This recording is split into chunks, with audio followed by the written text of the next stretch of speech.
Salut YouTube, comment ça va? Ça fait à peu près 1 an et demi environ que je n'ai pas fait de vidéo sur cette chaîne. Donc je vous ai laissé avec 2 vidéos qui ont été tournées à l'été 2018. On était en plein dans un achat immobilier avec mon conjoint. Une grange, si vous vous souvenez, qui était totalement à rénover. Il y avait tout à faire dedans. On était à fond dans le projet pour acheter ce bien-là, pour faire une super réno. On était à fond dans les démarches bancaires, les démarches avec les artisans.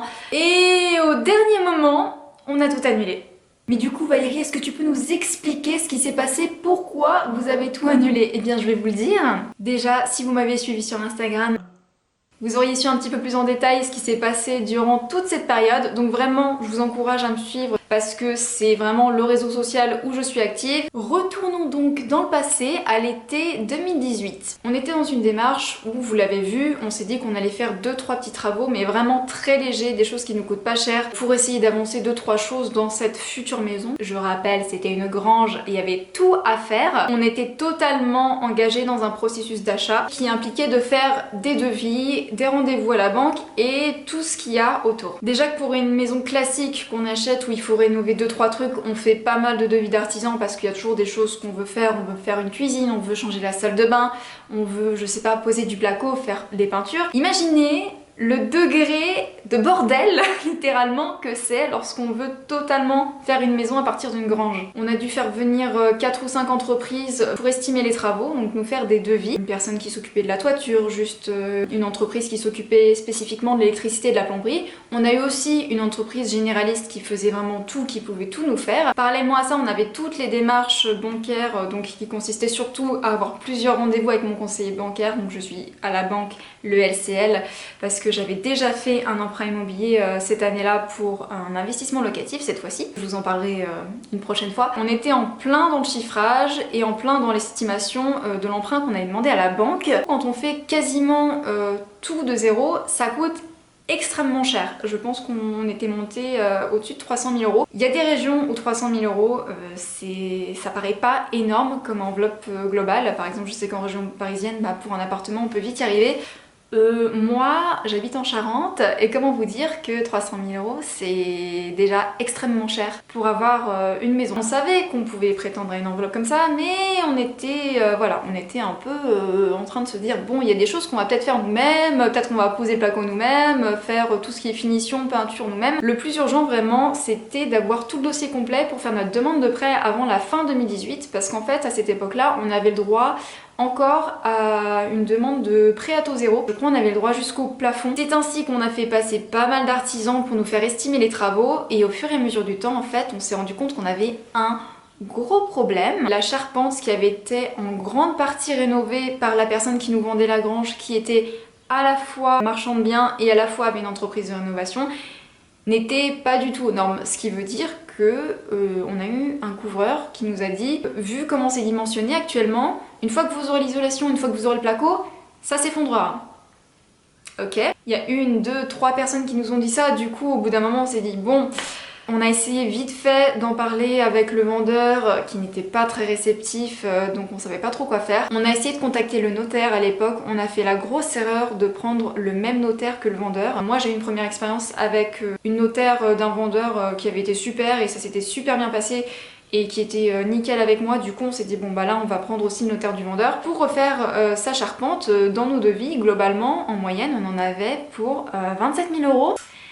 Ce qui est quand même une énorme somme pour refaire un travail qui est censé être fait correctement et en fait faut tout refaire, donc voilà. Le notaire, on n'a jamais réussi à l'avoir, à chaque fois on tombait sur le secrétariat qui nous disait il est occupé, il vous rappelle, il vous recontacte, ne vous en faites pas. Sauf que derrière, le temps il commençait à jouer en notre défaveur, on arrivait en fin d'année, novembre, décembre, et nous on avait vraiment besoin de notre emprunt pour continuer la vente. Ce qu'on a fait, c'est qu'on a lancé le dossier à la banque avec un emprunt qui était du coup majoré des 27 000 euros qu'il fallait pour changer la charpente. À l'époque on savait pas trop quoi faire, on était peut-être un peu timide, on savait pas si on avait vraiment le droit de se plaindre. On en a parlé à l'époque avec certaines personnes de ma famille qui sont dans le milieu du bâtiment et qui nous ont recommandé tout simplement de faire appel à un expert en bâtiment, quelqu'un qui serait vraiment en dehors de cette histoire et qui ne prendrait pas parti pour telle ou telle personne. Donc c'est ce qu'on a fait, ça nous a coûté un peu d'argent, mais il nous en a fait économiser pas mal. On a fait venir cet expert une fois que le dossier bancaire était parti. On était censé signer l'acte de vente, je crois autour du 10 janvier. On lui a expliqué la situation et il a décidé de faire vraiment le tour de la grange pour voir s'il y avait des choses qui étaient bien ou pas bien faite. Il a levé directement les yeux vers la charpente et nous a dit mais en fait ça c'est pas possible, c'est du travail qui est très mal fait. Les gens qui vous ont fait des devis en vous disant que la charpente était totalement sous-dimensionnée, et ben ils avaient raison. Cette personne en effet elle est censée être professionnelle du bâtiment mais elle a fait les choses n'importe comment. Mais en plus, deuxième surprise, on s'est rendu compte par ce monsieur et à la fois par l'urbanisme qu'on avait contacté pour faire des demandes de modification de permis de construire que la toiture n'était pas conforme non plus. Les tuiles qu'ils nous avaient mis, c'était pas les bonnes en fait, elles n'étaient pas acceptées dans le plan local d'urbanisme. Ça nous aurait coûté je ne sais pas combien de milliers d'euros de tout refaire à nos frais. Au bout d'un moment tu te dis je suis désolée mais c'est pas parce que j'ai les moyens éventuellement d'emprunter plus d'argent pour faire ces travaux là que c'est normal que je suis obligée de faire tous ces travaux là qui sont censés être bien faits. Comment vous dire que mon conjoint et moi on était vraiment excédés. On s'est vraiment dit le mec il s'est foutu de nous, le bien était un peu cher par rapport au prix du marché donc on s'était dit c'est pas grave, on va faire un truc hyper cool et tout. Et au fur et à mesure du temps, on se rend compte que plus le temps passe, plus il y a des choses qui sont mal faites.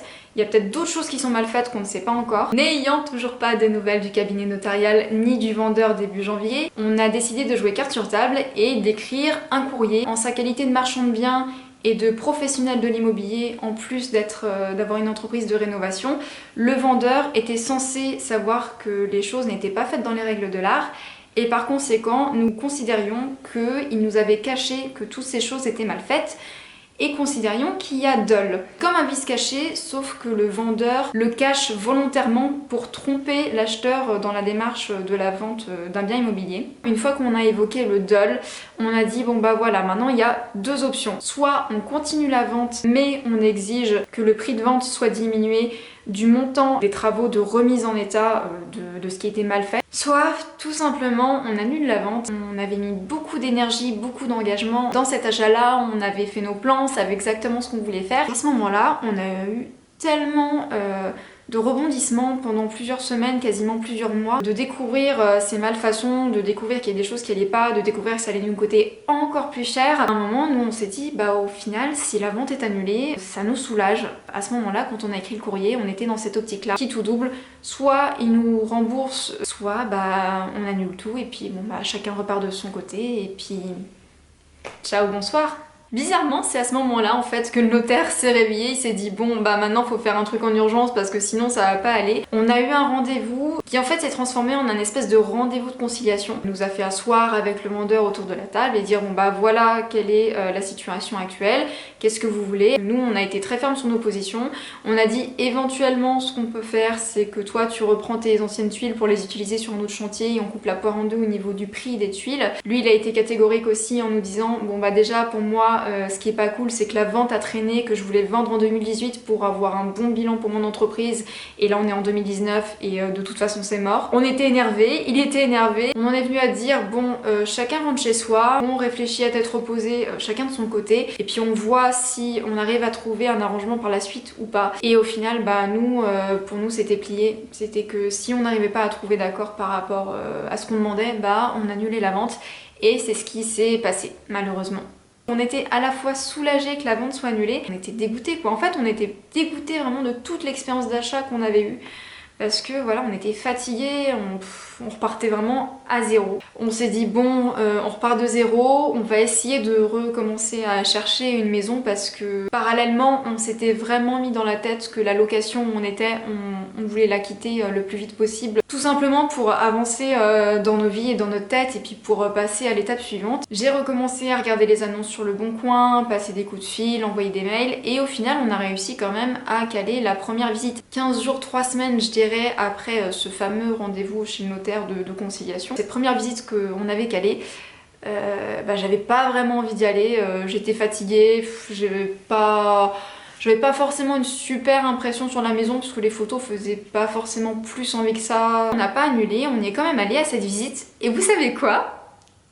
La maison qu'on a visitée ce jour-là, c'était vraiment la maison de nos rêves, un véritable coup de cœur. Bizarrement, quelque chose qui était très éloigné de ce qu'on avait avec le projet de loft industriel en centre-ville. Là, on se retrouvait à la campagne, dans une maison en pierre qui fait un peu maison de maître, avec un grand jardin vraiment au calme, et qui en fait était vraiment plus proche du projet de vie qu'on avait à la base, le coup de foudre. Du coup, vous imaginez bien qu'à la fin de la visite avec l'agent immobilier, il nous a demandé si on voulait faire une offre. On a dit oui, on fait une offre. Malgré le fait qu'il y ait pas mal de boulot dans cette maison, on part pas de zéro, c'est vraiment de la rénovation du style électricité, fenêtres, faut changer le système de chauffage, fallait refaire la cuisine, la salle de bain, mais c'était pas des travaux qui étaient aussi lourds que de tout faire de A à Z. Et puis voilà, c'était parti. Cette maison, on y a emménagé finalement fin mai dernier, donc ça fait quand même un an quasiment à l'heure à laquelle je tourne ces vidéos qu'on y habite. C'est trop bien d'être chez soi. On a